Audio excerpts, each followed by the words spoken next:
اللهم إني أسألك علما نافعا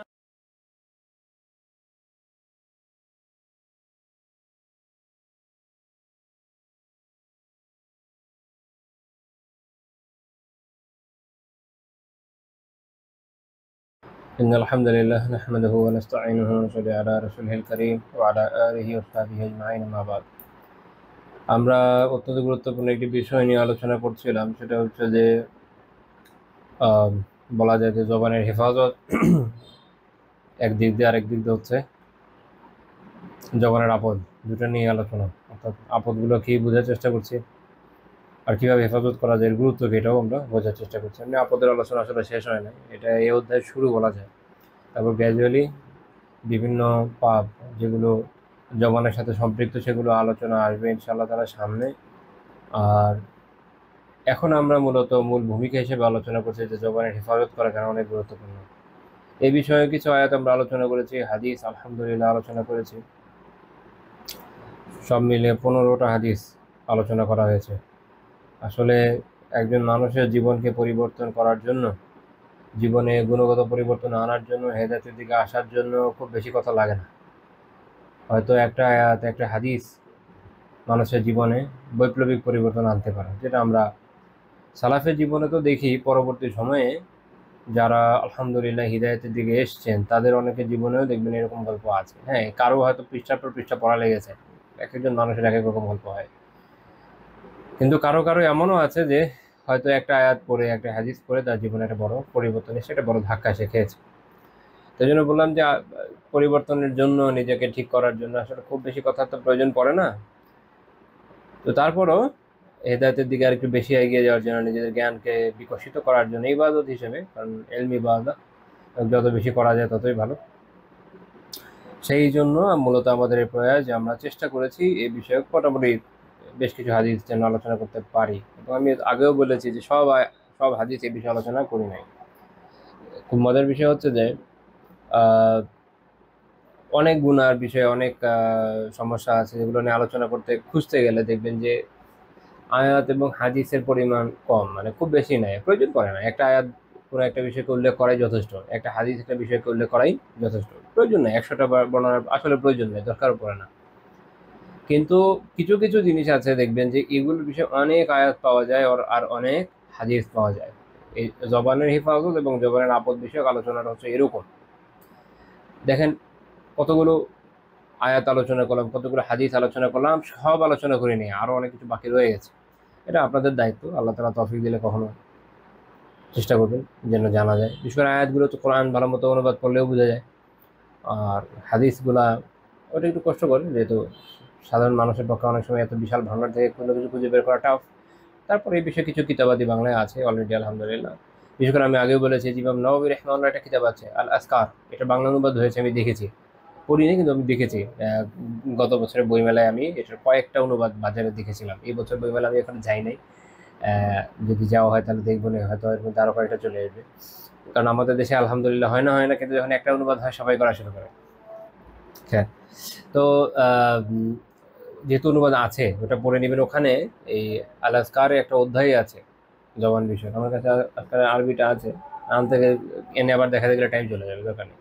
তো এইটাতে আল আসকারে এই জবান বিষয়ক একটা অধ্যায় আছে, ওই অধ্যায়টা খুব মনোযোগ দিয়ে পড়বেন।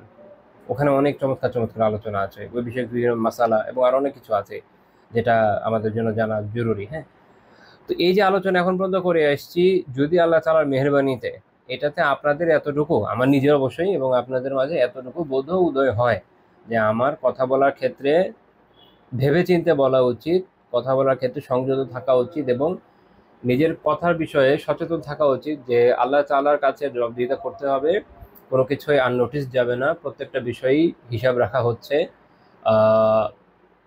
কিরামান কাতিবিন সব লিখে রাখছে।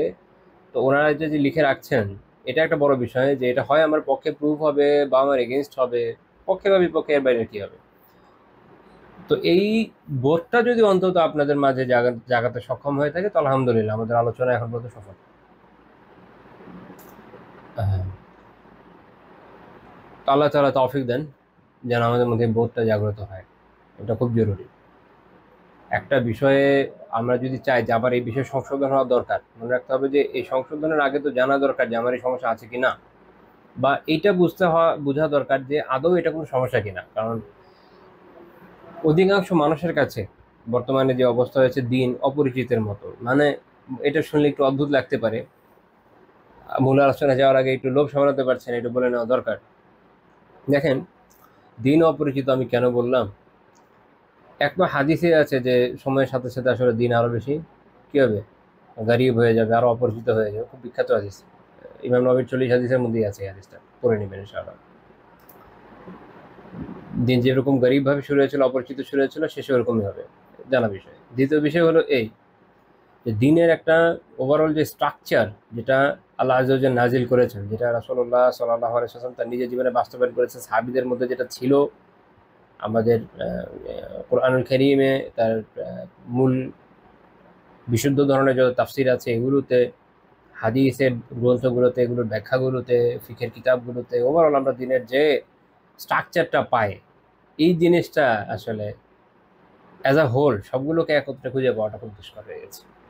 কেউ কিছু অংশ ধারণ করে, কেউ ওই কিছু অংশ, কেউ ওই কিছু অংশ, এইভাবে চলছে। এক দুই নম্বর হলো, অনেক ক্ষেত্রে আমরা দিনের সবচেয়ে গুরুত্বপূর্ণ বিষয়ের থেকে তুলনামূলক কম গুরুত্বপূর্ণ বিষয়কে অনেক বেশি ফোকাসড করে ফেলেছে এবং মনে করছে এটা থাকা মানেই দিন থাকা। এটা উদাহরণ দিই, আমার মাথায় টুপি আছে, আমি জুব্বা পরে বসে আছি, এটা ফরজও না, এটা ওয়াজিবও না।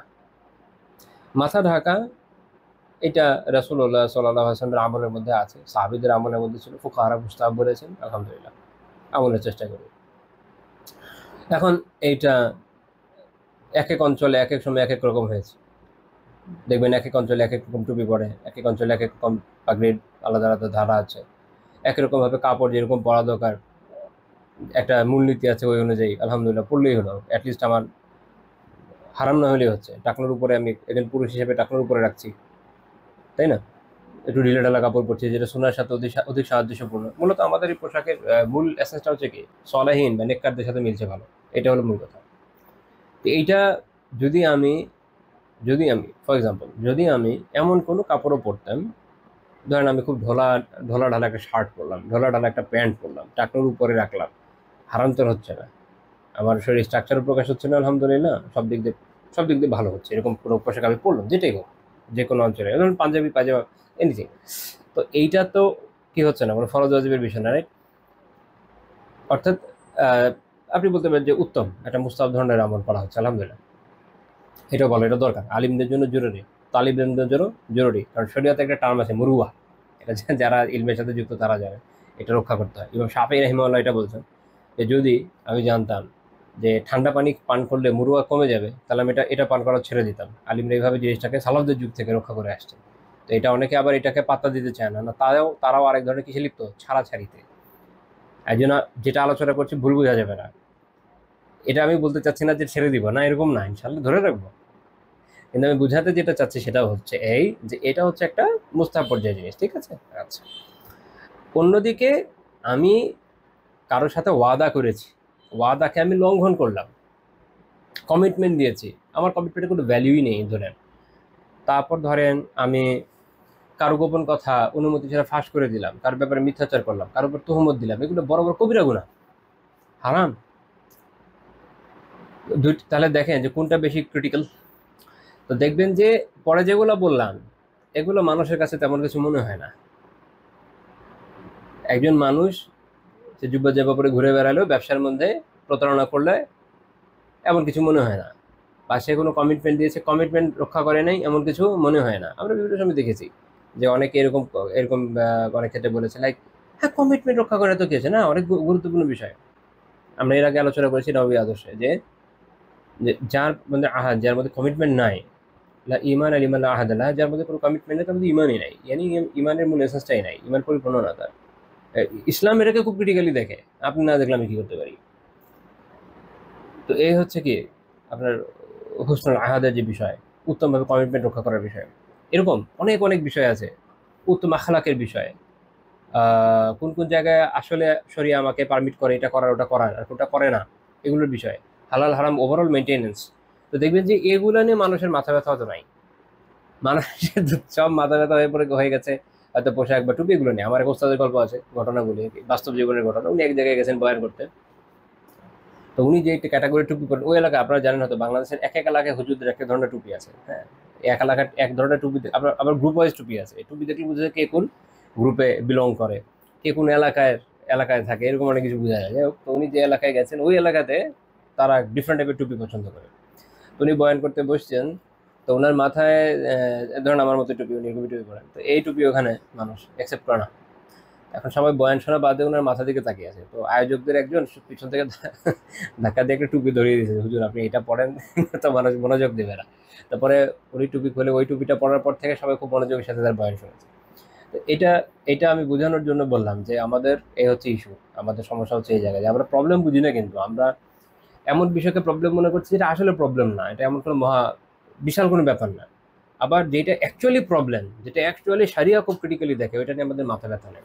তো এই যে শরিয়াতের দৃষ্টিভঙ্গি, আমি এটা বারবার বারবার বলি, শরিয়ার মূল যে জিনিসটা আমাদের ধারণ করা জরুরি তার নাম হলো শরিয়াতের দৃষ্টিভঙ্গি। আমল তো অবভিয়াসলি, আমল এখানে নাকচ করার জন্য বলি নাই, কারণ ওই দৃষ্টিভঙ্গিটা যদি পারফেক্টলি থাকে আমলটা পারফেক্ট হবে। দৃষ্টিভঙ্গি শরিয়ার যেটা, সেটা যখন আপনার হবে আপনি জানবেন যে কোনটা শিরক, কোনটা কুফর, কোনটা বেদাত, কেন এটা কেন করা দরকার, এটা করা দরকার না, কোনটা আসলে ইবাদত, ইবাদতের ক্ষেত্রে কোনটা করা যায়, কোনটা করা যায় না, কোনটা কখন আমি প্রয়োজনে ছাড় দিতে পারি, কোনটা আমি প্রয়োজনে ছাড় দিতে পারি না। একই রকমভাবে জীবনাচারে, আমলে, আখলাকের প্রত্যেকটা জায়গায় শরিয়ার এই দৃষ্টিভঙ্গি যখন আপনি ধারণ করবেন, তখন প্রত্যেকটাকে যথাযথ স্থানে রাখবেন। এটা হলো হিকমা। এটা হলো কি হিকমা। আমরা মানে হিকমা, হিকমা কি, হিকমা কি শেখ ফৌজান হাফিজাহুল্লাহ তাআলা ওনার আকিদাতুল ওয়াসিতিয়ার ব্যাখ্যার মধ্যে উল্লেখ করছেন যে হিকমা হলো যে প্রত্যেকটা জিনিসকে যথাযথ স্থানে রাখা, এটা হচ্ছে হিকমা। কারণ আল্লাহ তাআলা কি আল হাকিম, আল্লাহ তাআলা হাকিমের দুইটা অর্থ আসে এখান থেকে, ওলামা দুইটা অর্থের কথা আলোচনা করেন। একটা হচ্ছে যে প্রজ্ঞাবান, আরেকটা হচ্ছে যে উনি সুবিচারক। তো খের মানে দুইটা অর্থে আসে, হাকিম অর্থ আসে আর মুহকিম অর্থ আসে। তো মূল কথা এটাই যে যদি প্রজ্ঞার কথা আসে, যে আল্লাহ তাআলা অবশ্যই প্রজ্ঞা পারে, কোনো কনফিউশন নেই। আল্লাহ তাআলা আমাদের দিনের মধ্যে এটা দিয়েছেন হিকমা, প্রজ্ঞা। প্রজ্ঞা মানে কি হককে গোপন করে না, প্রজ্ঞা মানে হককে সঠিকভাবে সঠিক জায়গায় সঠিক উপায়ে স্থাপন করা, এটাকে উল্লেখ করা। তো এখন আপনি যখন এই দৃষ্টিভঙ্গি নিয়ে সামনে আসবেন, আপনি দেখবেন আপনার কাছে এটাই মনে হবে যে না আসলেই এই একটা সিচুয়েশন চলছে যে দিন অনেক রকম একরকম অপরিচিত হয়ে গেছে, যদিও দিনদার অনেক পরিচিত হয়ে গেছে, যদিও দিন পালনকারী বা দিনদার লোকের সংখ্যা অনেক বেড়ে গেছে মাশাআল্লাহ, কিন্তু দিন এর যে এসেন্স এইটা অপরিচিত পর্যায়ে চলে গেছে। এখন এটা নিয়ে কথা বলতে যাওয়া কি অনেক ক্ষেত্রে দুষ্কর, রিস্কি হয়ে যাচ্ছে।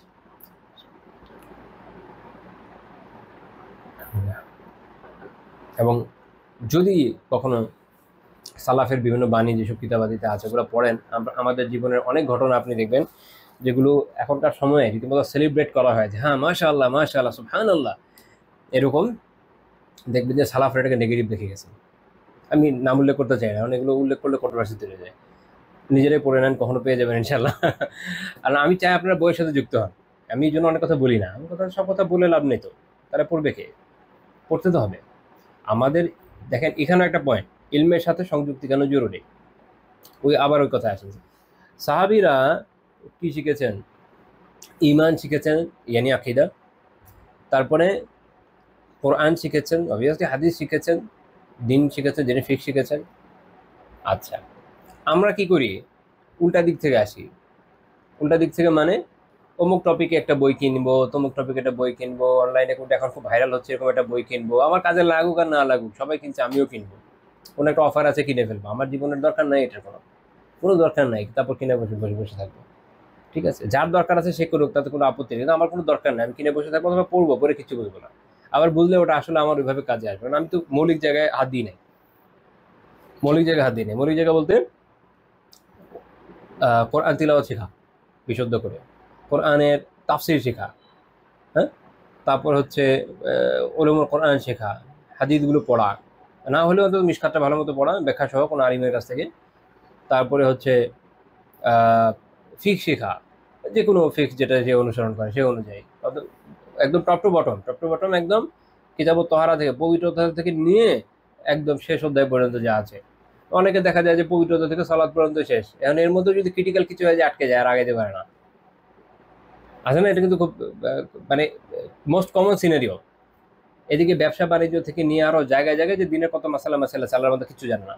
এখন যখন আপনি মূল জানবেন না, তখন আপনার কাছে যে কেউ যে কোনো কথা নিয়ে আসবে, আপনি খুশি হয়ে যাবেন, মনে হয় কি সুন্দর। এবং এইভাবেই তো মানুষ গুমরাহির মধ্যে পড়ে।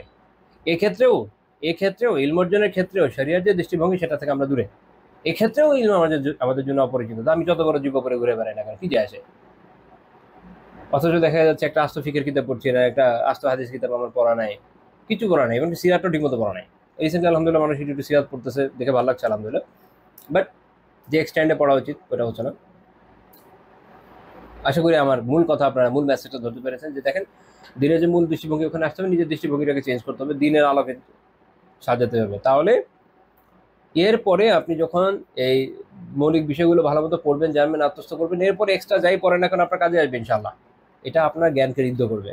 এমনকি আপনি যখন বুঝতে পারবেন, আচ্ছা এই লোকের আচ্ছা এই বইটা ভালো, ঠিক আছে, কিন্তু আমি এটা শুনে কিনেছি যে এটা ভালো বই, কিন্তু পরে আমি বুঝলাম যে না, এই জায়গাগুলো ঠিক না। এটা তো আমি আমি পড়েছি যে এই মশালাটা এমন হওয়া উচিত। এই লোক তার আবেগকে ঢেলে দিয়েছে। আমি একটা কথা বলি, এটা বলে শেষ করছি। কিছুদিন আগে আমার এক বন্ধুর সাথে কথা হচ্ছিল, আম, সেখানে রিসার্চ মেথোডোলজির একটা পয়েন্ট নিয়ে আমরা আলোচনা করছিলাম। আপনারা যারা এটার সাথে পরিচিত, আপনারা জানেন যে রিসার্চের একটা মূলনীতি হলো, আপনি একটা বিষয় নিয়ে আগাচ্ছেন, যে আমি এখানে যতগুলো ইনফো আমার আছে এই নিয়ে গবেষণা করবো, কি এন্ড রেজাল্ট কি আসে এটা দেখার জন্য। এটা হলো স্ট্যান্ডার্ড প্র্যাকটিস। আরেকটা আছে যেটা স্ট্যান্ডার্ড প্র্যাকটিস না, আপনি আগে ধরে নেবেন আমার এটা প্রমাণ করতে হবে, এরপর দুনিয়া যেখানে যা পাচ্ছেন ধরে নিয়ে এসে ওটার সাথে লাগিয়ে দিচ্ছেন, ওটা প্রমাণ হোক না হোক গায়ের জোরে প্রমাণ করে ছাড়বেন। এটা স্ট্যান্ডার্ড মেথোডোলজি না রিসার্চের। এই যে টাইপটা, এটা আপনি আমাদের বাজারে অনেক বেশি পাবেন আমাদের গণনার মধ্যে। তো ইস্যু হলো যেটা, যে যখন আপনার আলহামদুলিল্লাহ ওই যে বেসিকটা ক্লিয়ার থাকবে, এগুলো দেখে আপনি কি হবেন না, বিভ্রান্ত হবেন না। আপনি বুঝতে পারবেন যে এখানে এখানে ফ্ল আছে। এই যে এই কথাটা লিখে এসছে, এটা তো পারফেক্ট কথা হলো না। এটা তো হয়তো উলুমুল হাদিসের মূলনীতি না জানার ফলে এই ধরনের কথা বলেছে, বা উসুলে ফিকে এলো কিচ্ছু জানা না এই জন্য এরকম কথা বলছে, বা এই যে কথাটা বললো তাফসিরের সাথে কোনো রিলেশনই নাই, হ্যাঁ, উলুমুল কোরআন একদমই জানে না, নয়তো এরকম কথা কিভাবে বলে। তখন আপনি এই বিষয়গুলো বুঝতে পারবেন। কিন্তু যখন আপনি বুঝবেন না, তখন মনে হয় আরে মাশাআল্লাহ কত জ্ঞানী লোক, কত কথাবার্তা বলছে, কত রেফারেন্সের পর রেফারেন্স দিচ্ছে, এইভাবে হবে। হ্যাঁ, তো এজ এ রেজাল্ট আপনি তখন বিভ্রান্তির দিকে চলে যাবেন। এই জন্য মূল কথা হলো এই নিজের দৃষ্টিভঙ্গিকে শরিয়ার আলোকে সাজানো এবং দিনের মূল বিষয়গুলো জানা। যদি এটা হয়, তাহলে এই যে দিনের অপরিচিত অবস্থা, দিনদার বেশি কিন্তু দিনের অবস্থাটা অপরিচিত হয়ে যাচ্ছে, সেখান থেকে আমরা আশা করি গ্র্যাজুয়ালি বের হয়ে আসতে পারবো ইনশাআল্লাহ তাআলা। তা আল্লাহ তাআলা আমাদেরকে এটা বুঝার এবং আমাদের তৌফিক দেন। এটা খুব বুঝা খুবই জরুরি, খুবই জরুরি। আমি আমি যে বলছি না জবানের হেফাজত নিয়ে আলোচনা করছি, জবানের হেফাজত আপনি কখন করতে পারবেন? আপনি যখন বুঝবেন যে কোথায় আপনি কথা বলতে পারেন, কোথায় না। আমি এতদিন ধরে আলোচনা করলাম যে আমি এটা বলতে পারি, এটা বলতে মানে আমি বুঝে শুনে কথা বলবো, কোনটা বলতে পারি কোনটা বলতে পারি না। এদিকে আল্লাহর বান্দা, আমার দিনের মৌলিক কোনো জ্ঞানই নাই। আমি ফিকের একটা আসতে বইও কোথাও থেকে শিখে নাই, পড়ি নাই, হ্যাঁ, একটা অন্তত একটা মিশকাতের মতো একটা কিতাবও বড় হয় নাই, মানে কিছু না আমার মাশাআল্লাহ। এই হচ্ছে অবস্থা। এখন আমি বুঝবো কিভাবে কোনটা বলা যাবে কোনটা বলা যাবে না? আমার তো মনে হবে যেটা বলছি ভালোই বলেছি, মনে হবে না এরকম? যেটা বলেছি ভালোই বলেছি। এই জন্য দেখা যায় যে যেটা যে যেখানে হাদিস না এনে ওখানে বসিয়ে দিয়ে রাখছে, মনে হচ্ছে মাশাআল্লাহ বিশাল দিনের কাজ করে বসে আছে। পাপ করেছেন, পাপ, কিসের দিনের কাজ করে বসছেন? তো এই হলো সিচুয়েশন। এই জন্য এই যে যা আলোচনা করেছি, এটা আমি এটা বাইরে থেকে কিন্তু করি নাই। এই যে গত 20 মিনিট ধরে যা বলছি, এটা বোঝানোর জন্য বলছি ভাই। নিজে কোনটা বলতে পারবো বলতে পারবো না কখন বুঝবো? যখন জ্ঞান থাকবে। জ্ঞানই নাই, বুঝবে কোত্থেকে? তো থিওরিটিক্যাল আলোচনা হবে শুধু। হ্যাঁ, আমি শুনছি যে সব বলা যাবে না, বুঝে বলতে হবে। কি বুঝে বলবো? আই ডোন্ট নো, হবে কিছু একটা। অথবা আমার মনে যেটা ভালো মনে হয় ওটাই ভালো হবে। বিষয়টা এরকম না। আল্লাহ আযজা ওয়া জাল তার শরিয়াতে আমাদের জন্য যা ভালো হিসেবে রেখেছেন ওটাই ভালো। আর এর বাইরে আমি নিজে থেকে যেটা ভালো মনে করি ওটার কোনো ধর্তব্যতা নেই, ডাজন্ট ম্যাটার। আচ্ছা, তো আমরা মোটামুটি আলহামদুলিল্লাহ এই আলোচনার পরে আজকে আরেকটু কিছু আলোচনা যুক্ত করবো, সালাফদের কিছু কথা উল্লেখ করবো যেটা আমাদের জন্য বোঝা খুব জরুরি। প্রথমে আসেন আবু বকর রাদিয়াল্লাহু তাআলার একটা ঘটনা উল্লেখ করি। এটা অনেকগুলো কিতাবে আলাদা আলাদা সনদে আসছে, তবে আমি সবসময় মূল যে উৎস ওইটা থেকে দেওয়ার চেষ্টা করি। কখনো কখনো সেকেন্ডারি দিই, ম্যাক্সিমাম ক্ষেত্রে মূলই দেওয়ার চেষ্টা করি। ইমাম বাইহাকি রাহিমাহুল্লাহ তাআলা শুআবুল ঈমান এটা উল্লেখ করেছেন, 4596 নম্বর হাদিস। যায়েদ বিন আসলাম রাহিমাহুল্লাহ তাআলা তার পিতা আসলাম থেকে বর্ণনা করেন যে ওমর ইবনে খাত্তাব রাদিয়াল্লাহু তাআলা আনহু একবার আবু বকর রাদিয়াল্লাহু তাআলা আনহুর কাছে গেলেন। আবু বকর রাদিয়াল্লাহু আনহু খলিফা। তো তিনি ওয়া ইয়ামুদু লিসানাহ, তিনি যে জিহ্বা বের করে আছেন, কোনো বর্ণনা আছে ধরে আছেন, জিহ্বা বের করে এরকম ধরে আছেন, নিজের জিহ্বাকে ধরে ধরে শাসাচ্ছেন। তো ওমর রাদিয়াল্লাহু অবাক হয়ে গেলেন, বলছে মা তাসনা ইয়া খলিফা রাসূলিল্লাহ, ইয়া আল্লাহ রাসূলের খলিফা, আপনি কি করছেন? আবু বকর রাদিয়াল্লাহু আনহু বলেন যে ইন হাদাল্লাযী আওরাদানিল মাওয়ারিদা, এই জিহ্বা এটাই আমাকে বিপদে ফেলেছে, এটা আমাকে বিপদে ফেলেছে। কে বলছেন? এই উম্মার সর্বোত্তম ব্যক্তি, এই উম্মার সর্বোত্তম ব্যক্তি আবু বকর as-সিদ্দিক রাদিয়াল্লাহু তাআলা। তিনি সিদ্দিক, সত্যবাদিতার সর্বোচ্চ স্তরে যিনি, এই উম্মার সত্যবাদিতার সর্বোচ্চ স্তরে যে মহান ব্যক্তি, তিনি বলছেন যে এই জিহ্বা আমাকে বিপদে ফেলেছে। আওরাদানিল মাওয়ারিদ। ইমাম হাসান বিন আলী আল ফাইয়ুমি রাহিমাহুল্লাহ তাআলা ফাতহুল কারিবুল মুজিব আলা তারগিব ওয়া তারহিব ওনার কিতাব আছে, ওখানে এটার ব্যাখ্যা করেছেন। ইমাম ইবনুল আসির থেকে নিহায়া, ওনার কিতাব আছে নিহায়া, ওখান থেকে বলছেন যেটা দিয়ে আসলে বোঝানো হচ্ছে কি ধ্বংসাত্মক পরিণতি। আল মাওয়ারিদ দিয়ে বোঝানো হচ্ছে আল মুহলিকা, ধ্বংস। অর্থাৎ এই যে জিহ্বা, এইটা আমাকে ধ্বংসাত্মক পরিণতির দিকে নিয়ে গেছে। কেন? কারণ এইটার মাধ্যমে যে অপছন্দনীয় বিষয়, এগুলো কোত্থেকে বের হচ্ছে? জিহ্বা দিয়ে তো বের হচ্ছে। হয়তো কোনো খারাপ কথা কেউ বলে ফেলে, বা এমন কথা যেটার জন্য সে রিগ্রেট করে, আবার এটা বলা উচিত হয় নাই। এটা তো মোস্ট কমন। যার মধ্যে রুহ আছে না, ঠিক মতো কাজ করতেছে অন্তর, তার রুহে রুহ তো আছে, বেঁচে আছি সবাই আলহামদুলিল্লাহ, রুহ তো আছে। এবার থাকার মতো থাকা, যেটা থেকে কি বলবো এটাকে, যার মধ্যে ওই যে একটা প্রশান্ত আত্মা থাকে না, কলবুল সালিম থাকে, প্রশান্ত একটা আত্মা থাকে, যার মধ্যে আপনার নফসুল লাওয়ামা থাকে, যে নফস বারবার নিজেকে কি বলবো এটাকে, বারবার নিজেকে নিজেই ধমক দেয়, বকা দেয়, সংশোধন করতে বলে যে তুমি কি করলা এটা। তো এরকম নফস যারা আছে অন্তত আলহামদুলিল্লাহ, সে এটা অনুভব করে যে আমি এটা কি বললাম, আর যার নাই তা তো কিছু বলার নেই, তার তো অন্তর মরে গেছে। না তো আমাদের প্রত্যেকেরই, যদি সিদ্দিক আকবর রাদিয়াল্লাহু তাআলা আনহু, তার মধ্যে এই অনুভূতি হতে পারে আমি আপনি কোথাকার কে, যে ওরা ভাবে না কোথাকার কে আমরা, আমাদের আরো বেশি হওয়া উচিত, দিন রাত হওয়া উচিত, কিন্তু আমাদের হয় না। যেহেতু হয় না, অবস্থা খুব খারাপ, খুবই খারাপ। আমি এক্সাক্ট খেয়াল করতে পারছি না, সালাফদের কেউ যেটা খুব সুন্দর কথা বলেছিলেন, আমাদের সালাফদের বলতে আমাদের হিসেবে সালাফ, উনি বলছেন ওনার হিসেবে যারা সালাফ, তার যারা পূর্বসূরি, তাদের ব্যাপারে যে আসলে ওনারা কিভাবে একটা গুনার জন্য অনুভব করতেন। কেউ একটা গুনাহ করেছেন, অনেক কাল পরে এটা নিয়ে কাঁদছেন। তো উনি এটা বলছিলেন যে আসলে কি ওনারা গুনাহ অনেক কম করতেন, তো ওই একটা দুইটা চারটা যা হয়েছে এটা তাদেরকে কাঁদাতো, এটার ভয়ে ওনারা ভীত থাকতেন যে কি হয় পরকালে। আর আমরা এত বেশি করে ফেলছি, ওগুলো খেয়ালই থাকে না, দুই চারটা কথা তো বাদ, ডেইলি আমাদের যে পরিমাণ গুনাহ, আস্তাগফিরুল্লাহ, আল্লাহ আমাদের মাফ করেন, হেফাজত করেন। আমি এটা হচ্ছে অবস্থা, এই কারণে আমাদের অনুভূতি হয় না। কিন্তু যেহেতু ওনাদের গুনাহ ছিল কম, অল্প যা বলতেন উল্টাপাল্টা যদি কিছু হয়ে যেত, গুনাহ না কিন্তু হয়তো এমন কোনো কথা বললেন যেটা তার মনে হচ্ছে যে না এটা না বললেই ভালো হতো, এটার জন্য রিগ্রেট করছে।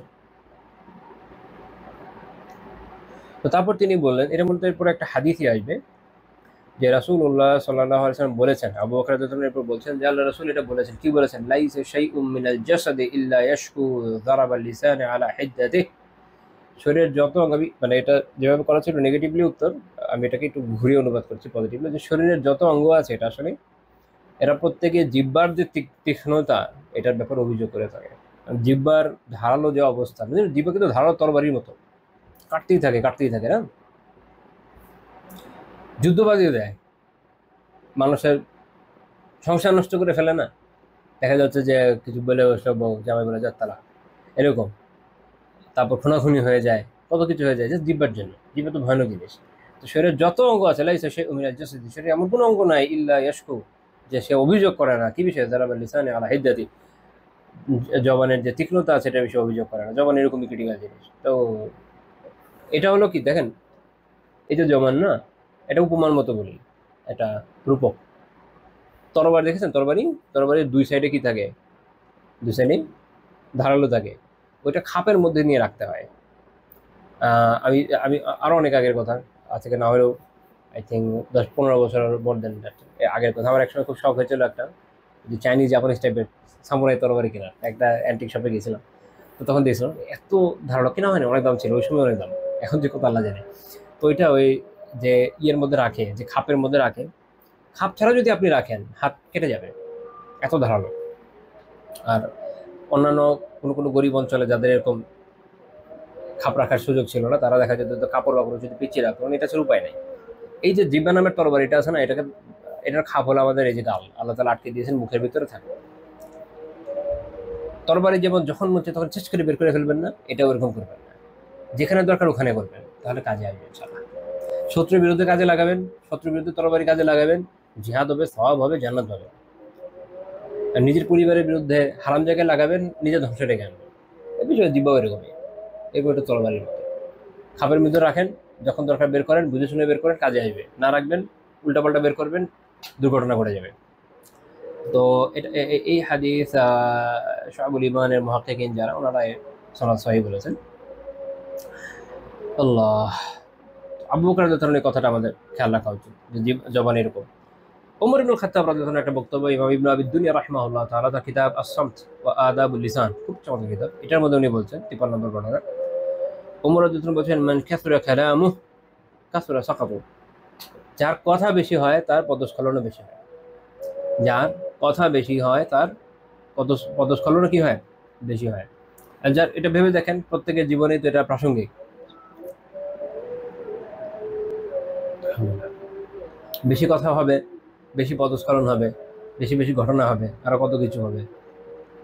দেখেন না, ওই যে অনলাইনে দেখেন না, এই যে বিভিন্ন সময় এক একজন এক একটা কথা বলে বসে, তারপর সেটা নিয়ে একটা বিশাল ঘটনা হয়ে যায়, মারমার কাটকাট অবস্থা, কত রকমের ঘটনা। আলহামদুলিল্লাহ অনেক আল্লাহর বান্দা আছে নিজের কাজও করে যাচ্ছে, এত কথাবার্তার মধ্যে নাই, বিজি ওয়ার্কস। তাদেরকে নিয়ে কিরকম দেখা যায় যে তারা কোনো মুসিবতে এরকম পড়ে আছে বা কোনো সমস্যা হচ্ছে না, আলহামদুলিল্লাহ। কেন না? কারণ তারা তাদের জবানকে হেফাজত করেছে, এটা আমাদের বোঝা উচিত। এবং আমার রাদিয়াল্লাহু এই জন্যই সতর্ক করেছেন যে কথা কথা উপকারী হোক, অল্প হোক, ভালো হোক, কোনো সমস্যা নেই, কিন্তু কথা যখন আপনি বেশি বলবেন, যত কথা বলবেন আপনার পদস্খলনের, যদি আপনি পরিসংখ্যানের দিক থেকে চিন্তা করেন, হার তো অবশ্যই বাড়বে, তাই না? তাই তো, 100টা কথায় যদি কারো ধরেন 10টা পদস্খলনের সম্ভাবনা থাকে, তাহলে 200টাতে বাড়বে, 1000টাতে আরও বাড়বে। যত আপনার কথার সংখ্যা বাড়বে, তত আপনার পদস্খলনের হারও তো বাড়বে, পরিমাণের দিক থেকে অনেক বাড়তে থাকবে, অনেক বেশি হয়ে যাবে। তো তত বেশি সমস্যায় আপনি পড়বেন। তাই জন্য কথা বলার ক্ষেত্রে সতর্ক থাকা উচিত। আমি তো বলি, আবারও বলি যে সালাফদের জীবনীগুলো পড়েন, অথচ 4 খলিফার জীবনী তো মাশাআল্লাহ আলী আসসালামের, যেটা প্রত্যেকটাই অনুবাদ হয়ে বাজারে এসছে। কেমন হয়েছে আমি জানি না, আশা করি ভালোই হবে, আমার কোনো কঠিন বই না। যাই হোক, তো এই অনুবাদ আছে, আমি দেখেছি। তো এখন ওগুলো যদি অন্তত পড়েন, তাহলে তাদের জীবনে তারা কত সংযত ছিলেন জীবনে, এটা কিছু হলেও তো জানা যাবে, তাই না? শেখা উচিত, ওখান থেকে শেখা উচিত। আচ্ছা, আব্দুল ইবনে মাসউদ রাদিয়াল্লাহু তাআলা আনহু বলেছেন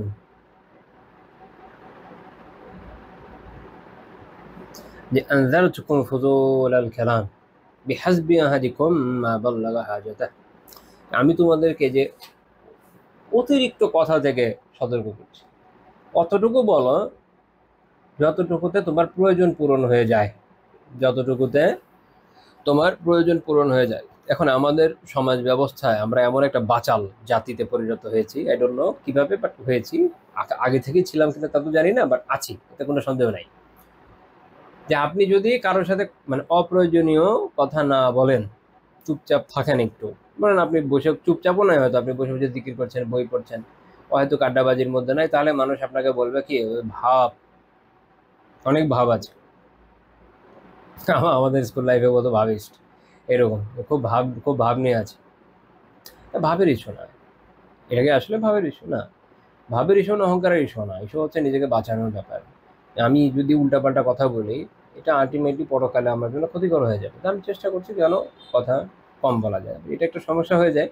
আপনি একটু, যেটা আমাদের দেশে কি বলে, অসামাজিক প্রাণীতে পরিণত হবেন, মানুষজন আপনার সাথে কথা বলতে অস্বস্তি বোধ করবে, হয়তো অনেক কিছু হতে পারে, অনেক কিছু ভাবতে পারে, কিন্তু কিয়ামতে দিন এটা আপনার জন্য ইনশাল্লাহ কল্যাণকর হবে।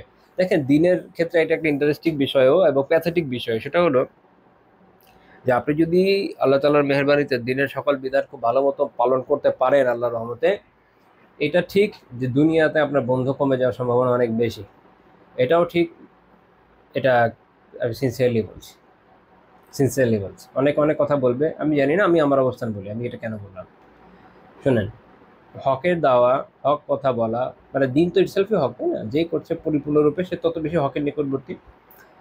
যুগে যুগে নবী রাসূলগণ হকের দাওয়াত করে নিগৃহীতই হয়েছে, নিপীড়িতই হয়েছেন, একঘরেই হয়েছে, দেশান্তরিতও হয়েছে। এইটাই হচ্ছে ফেট, আলটিমেট। এটা মাথায় রাখেন। হয়তো আশা দিব না, যেটা বাস্তবতা ওটা বলছি। এবং আমি এটা আপনাদের বলি যে যদি মানুষ অনেক পরীক্ষায় পড়ে, কয় বছর থাকবে? একটা মানুষের হায়াত কতটুকুই বা হতে পারে? পৃথিবীর গড় আয়ুর তুলনায় অনেক কম, আর আখিরাতের থেকেও বড়। জান্নাত তার থেকে অনেক দীর্ঘ। তো কাজেই অনন্ত সময় জান্নাতে যেতে পারলে অনন্ত সময়। কাজেই এইটা আসলে এমন কিছু না ওই হিসাবে। যখনই আপনার খুব কষ্ট হবে, একাকিত্ব বোধ করবেন, নিজের পরীক্ষাগুলোর জন্য কষ্ট হবে, তখন নিজেকে এই বোধটা দিবেন যে আমার নফস আর কয়টা দিনে, খুব বেশি সময় বাকি নেই, সফর খুব নিকটে। তাহলে ইনশাআল্লাহ তাআলা দৃঢ় থাকতে পারবে। আমি বাস্তব কথা বলতে পছন্দ করি, অবাস্তব আলোচনা আমার পছন্দ না। এখানে মূল কথা হলো এটাই বাস্তবতা। হ্যাঁ, উল্টাও হতে পারে, কারণ আল্লাহ তাআলা সিদ্ধান্ত নিলেন যে আপনার একদম জয় জয়কার হয়ে যাবে, হতে পারে।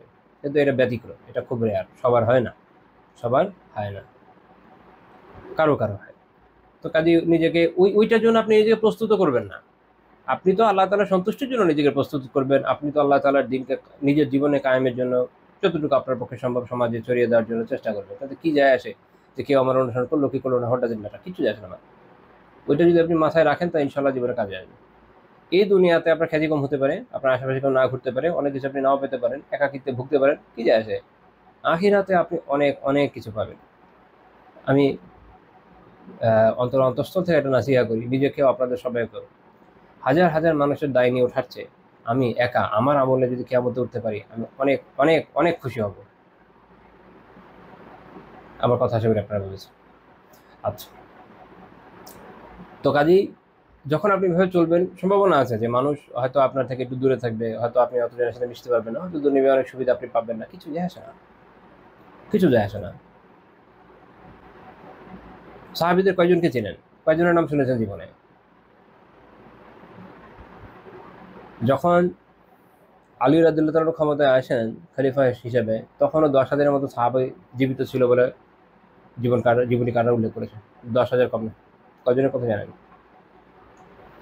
ওনারা ওনাদের লক্ষ্যে পৌঁছে গেছেন, আল্লাহ তাআলা তাদের প্রতি সন্তোষ পোষণ করেছেন বহু আগেই। আমার আপনার কি হবে এটা ভাবেন। তো কাজে এটা জন্য না যে আমার আশেপাশে কেউ থাকলো কি থাকলো না, মিশলো কি মিশলো না, কি যাস, আমার যেটা প্রয়োজন পূরণ হয়ে যাবে ইনশাল্লাহ। আমার যেটা রিজিক পূরণ হয়ে যাবে ইনশাল্লাহ, হবেই। আমার ইনশাল্লাহ বলা দরকার নাই, আমার যেটা রিজিক এটা আসবেই। এটা আমার সৃষ্টির বহু আগে লেখা হয়ে গেছে, এটার জন্য আমার পেরেশান হওয়ার কিছু নাই। এগুলো আকিদার কথা, শুধুমাত্র ওই যে কাগজে লিখে রাখার জন্য দেওয়া হয় নাই। কাগজে লিখে রাখবো, মাঝে মাঝে পড়বো, বলবো যে আলহামদুলিল্লাহ অনেক ইলম হাসিল হয়েছে, না। প্র্যাকটিক্যাল বিষয়, যা আমার তাকদিরে লেখা ছিল হবে। কোনো মায়ের বাপ, কি বলে এটাকে, কোনো মায়ের ছেলে, কোনো বাপের ছেলে, কারো সম্ভব না এটা আটকে দেবে। ওটা যেটা বলছেন, কোনো মায়ের বেটা, আমাদের এলাকায় বলে, কোনো মায়ের বেটার পক্ষে সম্ভব না এটা আটকাই দেবে। ইম্পসিবল, কেউ আটকাইতে পারবে না। কোনো মায়ের বেটার পক্ষে এটা সম্ভব না যে সে আটকাই দিবে আবার তাকদিরে যা আছে, অসম্ভব, আটকাই দিতে পারবে না, তাকদিরে যা আছে হবেই, কেউ আটকাইতে পারবে না। তা আমি কেন এটা নিয়ে এত বেশি পেরেশানিতে ভুগবো? পেরেশানিতে ভোগার কিচ্ছু নাই। তাকদিরে যার বিশ্বাস আছে, যে দৃঢ়, সে পেরেশানি ভুগবে না। সে শুধু বলল আলহামদুলিল্লাহ আল্লাহ কুল্লি হাল, হয়েছে হয়েছে, বাস আল্লাহ ভরসা, লেটস মুভ অন, সামনের দিকে আগায় যাই। ইটস লাইক নিজেরা এক্সপ্লোর করছি কি হচ্ছে সামনে। হ্যাঁ, আজই হতাশ হওয়ার কিছু নাই, নিজেকে একাকিত্ব বোধ করারও কিছু নাই। আমি একটু বেশি সোশ্যাল না হলে, অমুক তমুকের সাথে না মিশলে আমাকে মানুষ এরকম মনে করবে, সেরকম মনে করবে, করুক, মানে আমার কি যায়? আমার জন্য যাবে কিয়ামতের দিন, আমার গুনাহ বহন করতে যাবে, গিয়ে বলবে আল্লাহ আমার সাথে দুইটা কথা বলতে গিয়ে ছেলেটা ফেসে গেছে, ওর কিছু গুনাহ আমারে দিয়েছে, বলবে কেউ? কেউ বলবে না। বাপ মা ভাই বোন সব পালায় যাবে, কেউ আসবে না হেল্প করতে। কাজেই এটা জন্য কে কি বলবে। এই জন্য ইবনে মাসউদ রাদিয়াল্লাহু আনহু কি বলছেন, যে তোমাদের আমি সতর্ক করছি অতিরিক্ত কথা থেকে। যতটুকু প্রয়োজন অতটুকু, অতটুকু। দোকানে গেছেন, প্রোডাক্ট কিনছেন, আলহামদুলিল্লাহ কেনেন, যতটুকু দরকার বলেন কথা, বসে বসে আড্ডা মারা শুরু করেন। অপ্রয়োজনীয়, বিশেষ করে মহিলাদেরকে আমি এরকম দেখি, খুব খারাপ লাগে। আম, দোকানদারও করে। অপ্রয়োজনীয় কথা। শরিয়াতে মেয়েরা যারা পর্দাও করছে আলহামদুলিল্লাহ, প্রয়োজন পড়লে বাজারের দোকান থেকে গিয়ে প্রোডাক্ট কিনতে পারে, কোনো সমস্যা না। সমস্যা হচ্ছে এটা ফুজুল আলাপ। আমার দরকার 2-4টা প্রোডাক্ট, নাম বলবো, টাকা দেবো, নিয়ে আসবো, শেষ। বসে বসে আড্ডা মারবে। আড্ডা মারবে কেন? ওটা কবে থেকে বৈধ হয়েছে? ওটা বৈধ না। বোরকা পরলাম আর তারপর দিনে সব বৈধ হয়ে গেল, এটা না। প্রত্যেকটারই আলাদা আলাদা বিধান আছে, সবগুলোকে যা যার অবস্থানে রাখতে হবে। আব্দুল্লাহ বিন মাসউদ রাদিয়াল্লাহু আনহু আরেকটা বক্তব্য ইমাম কাসতালানী রাহিমাহুল্লাহ ইরশাদুস সারি লি শারহি সহিহুল বুখারীতে উল্লেখ করেছেন, মা শাইউন আহওয়াজু ইলা তুলি সিজনিন মিনাল লিসান, জিহ্বার চেয়ে, জবানের চেয়ে অন্য কোনো কিছুই, অন্য কোনো কিছুরই দীর্ঘ কারাবাসের এত প্রয়োজন নেই। মানে সোজা ভাষায় বললে, জবান হলো এমন একটা জিনিস, এটা দীর্ঘ কারাবাসে রাখা দরকার। অর্থাৎ আটক রাখা দরকার, মুখে কি করা দরকার, আমার মুখে আটক রাখা দরকার দীর্ঘ সময়। দরকার নেই এর সাথে কথা বলার দরকার নেই। আপনি বসে বসে যদি আল্লাহ তাআলার সৃষ্টি নিয়ে চিন্তা করেন, জিকির করেন বা তিলাওয়াত করেন, আলহামদুলিল্লাহ অনেক ফায়দা। আর এর বদলে এর সাথে আড্ডা মারবেন, ওর সাথে কথা বলবেন, হ্যাঁ, এই করবেন ওই করবেন, কি ফায়দা? হ্যাঁ, কিছু কিছু ক্ষেত্রে এটাও ফায়দার বিষয়। যেমন আত্মীয় স্বজন অনেকদিন যোগাযোগ নেই, ফোন দিলেন, হ্যাঁ কেমন আছেন, অনেকদিন কথা হয় না, সালাম দিলেন, সম্পর্ক আত্মীয়তা রক্ষার জন্য, আল্লাহ তাআলার সন্তুষ্টির জন্য, সবের বিষয়, কোনো সমস্যা নেই আলহামদুলিল্লাহ। দিন একদম ক্রিস্টাল ক্লিয়ার। আমরা এগুলোর গোলা বানাই ফেলি, যতটুকু দরকার অতটুকু। হ্যাঁ ঠিক আছে, আইসেন এক সময়, আমি আসবো, ঠিক আছে, শেষ। শুধু দিনদারদের বিষয় না, আপনি যদি ইয়েদের কথা চিন্তা করেন না, যারা দুনিয়াতে বিভিন্ন বড় বড় জায়ান্ট হয়েছে, এদের জীবনে সেম জিনিসই দেখবেন, হয়তো আলাপ আলোচনার সময় কোথায়? দুনিয়ার সব হয়তো আলাপ আলোচনা মানুষ করে কি কোথায়? চায়ের দোকানে, অপ্রয়োজনীয় জায়গায়, বিশেষ করে যাদের আসলে তেমন কোনো কাজ নেই। তা যত বেশি আপনি হয়তো আলোচনায় লিপ্ত, মনে রাখবেন যে তত বোঝা যাচ্ছে যে আপনার আসলে কাজ হচ্ছে না আপনার লাইফে, প্রোডাক্টিভ কাজ করার টাইম পাচ্ছেন না, অথবা টাইম আছে প্রোডাক্টিভ কাজ করছেন না। That's the point. যে সময়টা আপনি ফ্রি পাচ্ছেন, হয়তো আলাপ আলোচনা আড্ডাবাজি না করে একটা বই পড়েন না। কেউ কেউ আছে বই পড়তে ভালোবাসে না বা পড়তে পারে না, আল্লাহ তাআলা সবাইকে সবকিছু তৌফিক তো দেন নাই, ভালো।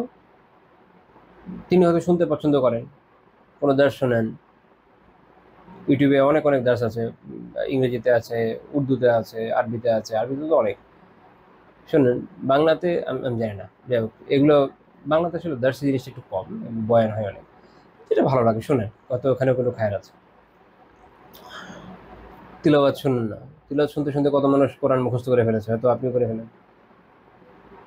মানে করেন, কিছু একটা করেন, ভালো কাজ করেন, যেটার জন্য কিয়ামতে আল্লাহ তাআলার কাছে উত্তমভাবে দাঁড়াতে পারবেন।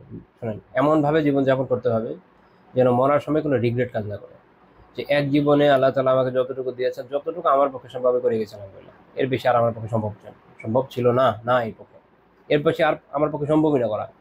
যতটুকু আমার পক্ষে সম্ভব ছিল আমি করেছি আলহামদুলিল্লাহ, আমার কোনো রিগ্রেট নেই। এখন আল্লাহ আপনার কাছে আমি আশা করি, আপনার কাছে আশা করি। আর আমাদের অবস্থা হয়েছে এরকম, দুনিয়া এমনভাবে জীবনযাপন করি যে কেউ বলতে পারবো না, মনে হয় যে এখন যদি মৃত্যু আসে আমি সুখে সুখে মরে যেতে পারবো, আমার মনে হয় না বলতে পারবো আমরা। মানে এখন মৃত্যু আসছে আর আচ্ছা আলহামদুলিল্লাহ খুব সুন্দর জীবনযাপন করে গেছি, এখন আমি আল্লাহ তাআলার রহমতে আশা করি না, আমার মনে হয় না এরকম আমরা বলতে পারবো। কিন্তু আতঙ্ক তৈরি হবে, আল্লাহ কিচ্ছু করি নাই, এখন কি হবে আমার, এই অবস্থা আমাদের।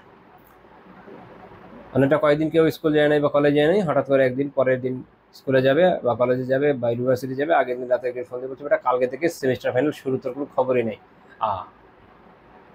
অথবা ওই দিন সকালেই ফোন দিয়েছে কেউ, তখন যে একটা ফিলিংস হবে না, তার থেকে ভয়ানক ফিলিংস এটা। এখন তো আপনি ড্রপ দিতে পারবেন, তো ড্রপ দেওয়ার স্কোপ নেই, একবারই শেষ, টাটা মানে টাটা, চলে যাবেন দুনিয়া থেকে। তো কাজে এমনভাবে জীবনযাপন করা দরকার যেন আল্লাহ তাআলার মেহেরবানিতে মৃত্যুর সময় রিগ্রেট না থাকে। আলহামদুলিল্লাহ এক জীবনে যা করা করে গেছে। আমি এরকম, ইভেন যারা আসলে এথিস্ট টাইপের লোক আছে না, যারা ইসলামে তো বিশ্বাস করে না, কোনো ধর্মে হয়তো বিশ্বাস করে না, বা অন্যান্য বিভিন্ন ধর্মের মানুষ, এদের অনেকের জীবনীতে আমি এই জিনিসটা দেখেছি যে তার যেটা জীবন দর্শন সেই অনুযায়ী সে জীবনকে এইভাবে লিড করে গেছে যে একদম অতি বৃদ্ধ বয়সে মরার আগ পর্যন্ত তার নিজের জীবনে কোনো রিগ্রেট নেই, যা করেছে ভালোই করেছে। এটা হওয়ার কারণ কি জানেন? নিজের জীবনের প্রতি একটা আস্থা থাকে লাগে, নিজের দর্শনের প্রতি আমাদের সেটা আছে কি না, এটা কিন্তু একটা আত্মজিজ্ঞাসার প্রশ্ন। আপনি যদি ইসলামকে ঠিক মনে করেন, এই অনুযায়ী আমল করে থাকেন, তাহলে তার উপর জীবন যাপন করেন, ইসলামের উপর জীবনকে ধারণ করেন, এটা খুব জরুরি। তাহলে আপনি যখন মারা যাবেন ইনশাআল্লাহ তাআলা, তখন আপনার মাঝে এই চিন্তাটা থাকবে, যে আমি আমার জীবনটাকে ইসলামের উপর এইভাবে যাপন করে এসেছি যে আমার কোনো রিগ্রেট নাই এই বিষয়ে। আলহামদুলিল্লাহ, যা হয়েছে খুব সুন্দর হয়েছে। এখন আমি শান্তির সাথে মরতে পারি। আমি আল্লাহর কাছে আশা করি যে তিনি আমাকে মাফ করবেন, যেটা আমরা সালাফের অনেকের ঘটনায় পাই। কারো কারো শুধুমাত্র রিগ্রেট ছিল এই বিষয় নিয়ে যে এই যে লম্বা সময়ের সলাৎ, দীর্ঘ সিয়াম, এগুলোর সুযোগ আর থাকবে না জীবনে, এই কারণে কেউ কেউ রিগ্রেট করেছে। কেউ কেউ ভয়ে পেয়েছেন এই জন্য যে আল্লাহ, আমি যত নেকামলি করি না কেন আল্লাহ তাআলার ইখতিয়ারে সবকিছু, বড়কালে কি হবে আমি জানি না, এই কারণে তারা ভয় কেঁদেছেন। কিন্তু আমি এমন জীবনযাপন করেছি যে ওই জীবনযাপনটা নিয়ে আমি রিগ্রেট করতেছি, এটা কিন্তু আপনি সালাফের মধ্যে খুবই পাবেন না। এই দুইটার পার্থক্যটা বোঝা দরকার। অনেকের মনে হতে পারে যে অনেকে তো কেঁদেছে এটা এই কারণে, ওদের বর্ণনা আছে, মানে আবু দারদা রাদিয়াল্লাহু আনহুর বর্ণনা আছে। উনি বলছেন যে যদি এরকম গ্রীষ্মের দীর্ঘ সিয়াম, হ্যাঁ, তো লম্বা দিনের সিয়াম, ছোট দিনের, শীতের না, এবং শীতের দীর্ঘ রাতের কিয়াম, হ্যাঁ, আমরা তো ভাইস ভার্সা, মনে হয় যে গ্রীষ্মের রাতে তাহাজ্জুদ করাটা আরামদায়ক, সময় কম লাগে, আর শীতে সিয়াম পালন খুব আরামদায়ক, যে সময় কম লাগে। ওনার চিন্তাটা ডিফারেন্ট ছিল, যেহেতু ওটা দীর্ঘ সময় করা যায়। যে এই দুইটার জন্য আমি কাজ, এই দুটো আমি মিস করবো। আমি প্যারাফ্রেজ করছি না, নিজের ভাষায় বললাম আর কি। তো এটার জন্য ওনার কান্না, এবং অন্যান্য সালাফের অনেকের থেকে এটা পাওয়া যায়। কিন্তু যে জীবনটা ওনারা যাপন করেছেন সেটা নিয়ে ওনাদের ওইভাবে রিগ্রেট দেখা যায় না, আলহামদুলিল্লাহ। কারো কারো থাকতে পারে, খুব রেয়ার, ম্যাক্সিমামের ক্ষেত্রে নেই, যে তারা তাদের জীবন নিয়ে সন্তুষ্ট ছিলেন, আলহামদুলিল্লাহ। এটা জরুরি। ওইটা কখন হবে? যখন আপনি জবানকে সঠিকভাবে ব্যবহার করবেন। আচ্ছা, আর এই জন্য আনাস রাদিয়াল্লাহু তাআলা আনহু বলেছেন যে লা ইয়াত্তাকিল্লাহা আবদুন হাত্তা ইয়াখজিরা মিন লিসানিহি, বান্দা যতক্ষণ না তার জিহ্বাকে, জবানকে নিয়ন্ত্রণ করে ততক্ষণ সে আল্লাহর তাকওয়া অর্জন করতে পারে না। ইমাম আহমদ রাহিমাহুল্লাহ তার কিতাব আজ-জুহুদে উল্লেখ করেছেন 1165 নম্বর হাদিস।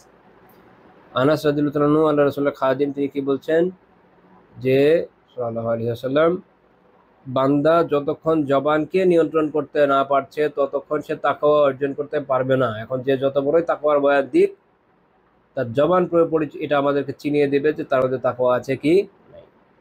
যখন আপনার মধ্যে তাকওয়া থাকবে, আপনি কথা বলার আগে 10 বার ভাববেন যে কথাটা আমি বলবো কি বলবো না, এটার জন্য আমার কি জবাব দিতে পড়তে হয় কি হয় না, সমান। তো আপনি কিভাবে যে কোনো কথাই বলে বসবেন, তাই না? তাহলে এই জন্য মনে রাখেন যে তাকওয়ার সাথে জবানের নিয়ন্ত্রণ অনেক অনেক সম্পৃক্ত একটা বিষয়, একটা আরেকটা ছাড়া আলাদা হবে না, মিলেই আগাবে। তবে এটাও সত্য, এটা কঠিন, এটা কঠিন। মালিক বিন দিনার রাহিমাহুল্লাহ তাআলা, তাকে মুহাম্মদ বিন ওয়াসি রাহিমাহুল্লাহ তাআলা বলেন যে মালিক বিন দিনার রাহিমাহুল্লাহকে একটা কথা বলা হলো, এটা অ্যাপ্রুভ করলেন। সেটা কি? যে ইয়া ইয়াহইয়া, ইয়া আবু ইয়াহইয়া, ওর ডাকনাম ছিল আবু ইয়াহইয়া, উপনাম ছিল, উপনাম আর ডাকনাম এক না আসলে। যাই হোক, কি বললেন? এই যে হিফজুল লিসানি আশাদ্দু আলান নাস মিন হিফজিদ দানানিরি ওয়াদ দারাহিম। দিনার এবং দিরহাম অর্থ সম্পদ আমি বলতে পারি, বাট এটা আসলে ওই সময়কার দুই ধরনের মুদ্রা, স্বর্ণ এবং রৌপ্য মুদ্রা। এগুলোকে সংরক্ষণ করার চেয়ে জবান সামলানো বেশি কঠিন মানুষের জন্য। কথা তো সত্য, কথা মিথ্যা না, কথা অনেক সত্য। আর এই জন্য এটার প্রতিদানও অনেক বেশি। আমরা যখন জবান সামলানোর জন্য সবর করি, এটাও তো একটা সবর, এবং এটার জন্য সওয়াব আছে, সবরের যেটা সওয়াব ওটাই। আমি এর আগে কোথাও আলোচনা করেছি আপনাদের সামনে যে সবরের অনেকগুলো ধরন আছে। তার মধ্যে একটা হলো কি, আল্লাহ তাআলার আনুগত্যের উপর সবর করা, অর্থাৎ দৃঢ়তার সাথে আনুগত্য করা। হারাম বর্জন করার আরেকটা সবর আছে। তো এই দুইটাই এই জায়গায় একত্রিত হয়। আল্লাহ তাআলা বলেছেন, হাদিস থেকে আমরা জানি যে জবানকে সংরক্ষণ করতে হবে, সাবধান রাখতে হবে, সংযত রাখতে হবে, সামলায় রাখতে হবে। এটার যখন করব, এটার জন্য সওয়াব পাবো সবরের। আবার এটা দিয়ে যে গুনাহগুলো হয় ওটা থেকে নিজেকে যখন বাঁচিয়ে রাখবো, ওটার জন্য সওয়াব পাবো কিসের? সবরের। এই দুই ধরনের সবর, দুইটা সওয়াবই একটার মধ্যে একত্রিত হচ্ছে, খুবই গুরুত্বপূর্ণ। এই জন্য এটা ফজিলত অনেক বেশি, কিন্তু অনেক কঠিন। এটা আমরা অবশ্যই অ্যাকসেপ্ট করি, এটা বাস্তব। এই বর্ণনাটা ইমাম ইসমাঈল আল আসফাহানী রাহিমাহুল্লাহ তাআলা তার কিতাব আত-তারগিব ওয়াত-তারহিবে উল্লেখ করেছেন 1736 নম্বর হাদিস। আর তারগিব ওয়াত-তারহিবে আরেকটা আছে হাফিজ মুনজিরি রাহিমাহুল্লাহ তাআলা, বাংলা যেটা অনুবাদ হয়েছে ওটাই সবচেয়ে প্রসিদ্ধ। তো যেহেতু আমি এই জন্য উল্লেখ করে দিলাম, এটা হাফিজ মুনজিরি রাহিমাহুল্লাহ যে আত-তারগিব ওয়াত-তারহিব, ওই আত-তারগিব ওয়াত-তারহিব না, এটা হচ্ছে ইসমাঈল আল আসফাহানী রাহিমাহুল্লাহ যে তারগিব ওয়াত-তারহিব ওইটা। আচ্ছা, আল্লাহু আকবার। ইমাম আর-রাবি বিন খুসাইম রাহিমাহুল্লাহ তাআলা বলেছেন, যে লা খায়রা ফিল কালামি ইল্লা ফি তিসইন, মানুষের কথার মধ্যে কোনো খায়র নেই, কোনো কল্যাণ নাই। তো ব্যতিক্রম হচ্ছে কয়টা, 9টা জিনিস। একটা হচ্ছে তাহলিল, আমি একটা একটা করে বলি এভাবে। একটা হচ্ছে তাসবিহ, তাকবীর, তাহমিদ। হচ্ছে এক একটা ধরনের জিকিরের কথা উনি উল্লেখ করছেন। যখন আমরা বলছি না সুবহানাল্লাহ, আল্লাহু আকবার, আলহামদুলিল্লাহ, লা ইলাহা ইল্লাল্লাহ, এগুলো, হ্যাঁ, এগুলোর মধ্যে খায়র আছে, এগুলো 4। তারপর হচ্ছে ওয়া সুআলিকাল খায়রা, এবং তোমার যে কল্যাণকর বিষয়ে চাওয়া। আবার এটা আরেকটা অর্থ হতে পারে যে কল্যাণকর প্রশ্ন করা। কারণ সোয়াল এটা ইটসেলফ একটা বড় বিষয়। আমরা যখন ইলম শিখি, ইলম শেখার একটা বড় ধাপ কি সোয়াল, মানুষকে প্রশ্ন করে করে জানা। সালাফদের সময় এটা একটা তো রীতি ছিল, এই কিতাব ধরে ধরে দর্শ, কিন্তু আরেকটা গুরুত্বপূর্ণ রীতিও ছিল সোয়াল, প্রশ্ন করে করে জানা যে এটা কি এরকম, এটা কিরকম, এটা কিরকম, এভাবে। আলহামদুলিল্লাহ, এটা একটা খুব গুরুত্বপূর্ণ বিষয়। আরও কয়েকটা ওয়ে আছে, যাই হোক। তো কাজেই আপনি যখন কল্যাণকর প্রশ্ন করবেন আপনার উস্তাদকে, বা কল্যাণকর কিছু চাইবেন, কাউকে বলবে যে একটা কল্যাণকর কাজ করো, এটাও খায়রের বিষয়, এটাও কালামের মধ্যে, কথার মধ্যে গুরুত্বপূর্ণ ভালো বিষয়। আরেকটা হচ্ছে ওয়া তাআউযিকা মিনাশ শার, ক্ষতিকর বিষয় থেকে আশ্রয় প্রার্থনা করা।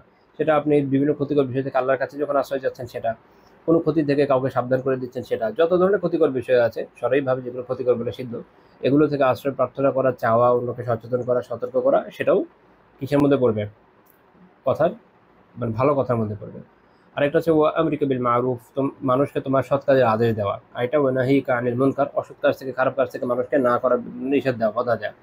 আরেকটা হচ্ছে ওয়া কিরাআতিকাল কুরআন, এবং কোরআনকে তিলাওয়াত করা, তোমার কোরআনকে পাঠ করা। আসলে কিরাআ আর তিলাওয়ার মধ্যে একটু পার্থক্য আছে। কিরাআতুন মানে হচ্ছে না পড়া, পাঠ করা। আমি যখন কোনো কিছু বুঝে পড়ি ওটা হলো কিরাআ, আর শুধু পড়ে যাওয়াটা হচ্ছে মূলত তিলাওয়া।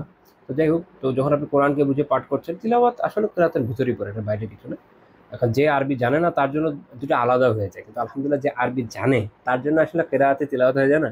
আপনি কোরআন তেলাওয়াত পড়ছেন, আপনি তিলাওয়াতই করছেন, কিন্তু আলহামদুলিল্লাহ আপনি বুঝে বুঝেই তো যাচ্ছেন, ব্যাপারটা যে না বুঝে যাচ্ছেন। এখন আমি যতই চেষ্টা করি, আমার মাথায় বলে না আমি বুঝবো না, খালি তিলাওয়াত করতে করতে চলে যাবে, এটা কি আমার পক্ষে সম্ভব? আসলে সম্ভব না, আমার মাথায় অর্থ আসবেই। তো যারা আলহামদুলিল্লাহ কিছু হলেও আরবি জানে, যারা অনেক ভালো জানে, তারা আরো ভালো জানেন, তারা যখন তিলাওয়াত করেন ওটা তাদের তিলাওয়াত কেরাআত দুইটাই হয়ে যায়। আর যে বেচারা একদমই জানে না তার কথা আলাদা, তার জন্য হয়তো একটু ডিফারেন্ট বিষয় হতে পারে। তো এই জন্য বললাম যে কিরাতের ভিতর তিলাওয়াত আছে, ওটা বাইরের বিষয় না, ভিতরেই পড়ে। তো এইভাবে এই ধরনের কথাগুলোর মধ্যে কি আছে, এগুলোর মধ্যে আছে খায়রাত। এটা ইমাম ইবনে আবি শাইবা রাহিমাহুল্লাহ তার কিতাব মুসান্নাফ ইবনে আবি শাইবা উল্লেখ করেছেন। 35,554 নম্বর হাদিস হবে এটা।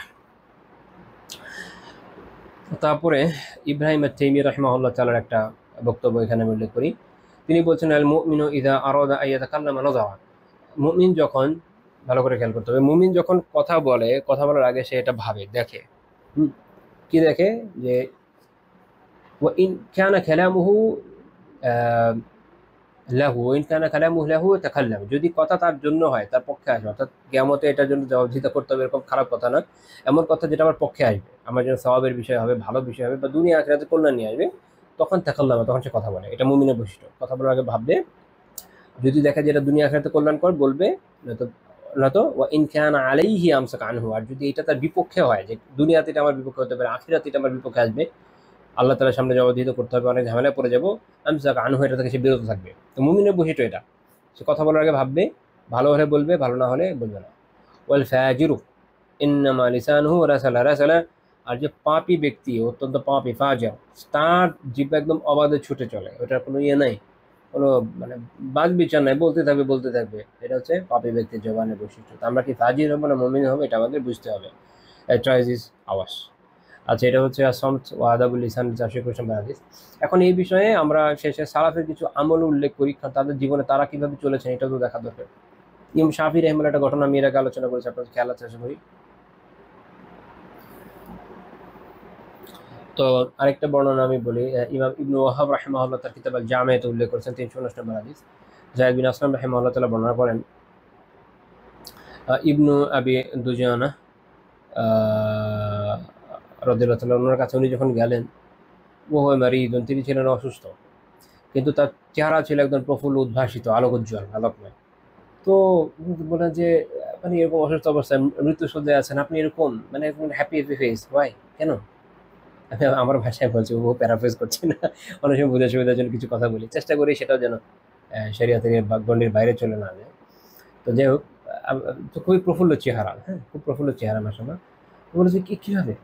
তো তিনি বললেন যে আমি যত আমল করেছি এর মধ্যে দুইটা আমল আছে যেটা আমার কাছে সবচেয়ে সুদৃঢ় আমল মনে হয় আমার নিজের জন্য। খেয়াল করেন কি কি। একটা হচ্ছে আহাদুহুমা, একটা হলো এই ফাকুনতু লা তাকাল্লামু বিমা লা ইয়ানিহি, আমি এমন কোনো কথা বলি না যেটা কোনো কাজের না। দুনিয়া আখিরাতে কোনো জায়গায় আমার কোনো কাজ আসবে না এমন কোনো কথাই আমি বলি না। চিন্তা করেন যে কি পরিমাণ আত্মবিশ্বাস থাকলে একটা মানুষ নিজের কথা সম্পর্কে এরকম কথা বলতে পারে যে দুনিয়া আখিরাতে কোনোভাবে আমার কোনো কাজে আসবে না, লা ইয়ানিহি, আমার কোনো কাজের না, এরকম কোনো কথা আমি বলিই নাই। এটা এবং উনি বলছেন এটা আমার দুইটা আমল আমি সবচেয়ে সুদৃঢ় মনে করি। এটা একটা, এটা কত বড় গুরুত্বপূর্ণ বিষয় ছিল সালাফের জন্য, এটা এই জন্য বোঝার জন্য আমি তাদের জীবন উদাহরণগুলো আনছি। দাদা আমাদের দেখেন, আমি বারবার বলি আবারও বলছি, শরিয়া আমাদেরকে এক পেশে হতে শেখায় না যে আমি খালি এটা করবো এটা করবো এটা ছাড়বো, এরকম না। অনেকে এরকম বলে যে এটা হলে আমরা কি এটা করবো না এটা ছাড়বো, হ্যাঁ আমরা সবই করবো। পুরো দিন তো আমার কাছে আসছে অ্যাজ এ কমপ্লিট প্যাকেজ, আমার আধা ছাড়তে হবে কেন বা এটা ওটা ছাড়তে হবে কেন? আলহামদুলিল্লাহ নফল সালাতও বেশি করবো, তিলাওয়াতও করবো, তাফসিরও পড়বো, আলহামদুলিল্লাহ সবই করবো, জওয়ানও সংযত রাখবো, এগুলো সব আমলই থাকতে হবে না? তারপরে তো আমি একজন কমপ্লিট মুমিন হতে পারবো, পারফেক্ট মুমিন হতে পারবো ইনশাল্লাহ। এই জন্য জওয়ানের হেফাজতটা বোঝা খুব জরুরি। তিনি এই কথা বলছেন। দুই নম্বর কি, ফাকিয়ান কালবি লিল মুসলিমিনা সালিমা, আর আমার অন্তর ছিল মুসলিমদের জন্য নিরাপদ। এইটা বিশাল আমল, এই দুইটা আমল, এই দুইটা যদি করতে পারেন সফল হয়ে যাবেন ইনশাল্লাহ। মুমিনদের জন্য অন্তর নিরাপদ মানে কি, এইটা বুঝাও তো আমাদের জন্য অনেক সময় কঠিন হয়ে যায়। দুনিয়ার সব মুমিনের ব্যাপারে কুধারণা, অমুক হে তমুক সেই হে সেই এই, কেউ ভালো না আমি একা ভালো, মুশকিল। সবারই ত্রুটি আছে, আমরা কেউই তো নবী রাসূল না, আমি সাধারণ মানুষ, আমাদের কাছে এত বেশি আশা করে লাভ নাই। আমার নিজের পাপ আছে, অগণিত পাপ আছে, আমার থেকে বেশি আল্লাহ জানেন কি পরিমাণ পাপ আছে, তাই না? আপনার পাপ আছে, অমুকের পাপ আছে, তমুকের পাপ আছে, ওরই পাপ আছে, ন্যাচারাল। এর মধ্যে যে যত বেশি খায়ের ধারক বাহক, তাকে তার ক্রেডিটটা দেওয়া দরকার, তাকে সে অনুযায়ী প্রশংসা করা উচিত, তার জন্য কল্যাণে দোয়া করা উচিত। আর যে বিষয়গুলো ছাড় দেওয়া যায় ছাড় দেওয়া, তো অন্তরে এই যে একটা বিদ্বেষ রাখা, আমরা তো দেখি যে আল্লাহ কি অবস্থা। ধরেন দুই গ্রুপ, এই গ্রুপ ওর গ্রুপের উপর বিদ্বেষ রাখে, এই গ্রুপ এই গ্রুপের উপর বিদ্বেষ রাখে, মানে সরাইভাবে বিদ্বেষ আছে এরকম না, অহেতুক বিদ্বেষ। সরাই বিদ্বেষ হলো একটা কথা ছিল, কিচ্ছু না, খালি ও অমুক গ্রুপ করে তাই। আবার গ্রুপের ভিতরে সাব গ্রুপ, সেই সাব গ্রুপের ভিতরে আবার আরো আরো ছোট ছোট কিছু সাব গ্রুপ থাকে। আর বাংলাদেশে আগে দেখতেন না, নেতা, নেতার নিচে উপনেতা, উপনেতার নিচে পাতি নেতা, তারপরে আরো কার কার নাম থাকতো এক গাটি, দিনই হয়ে গেছে এরকম।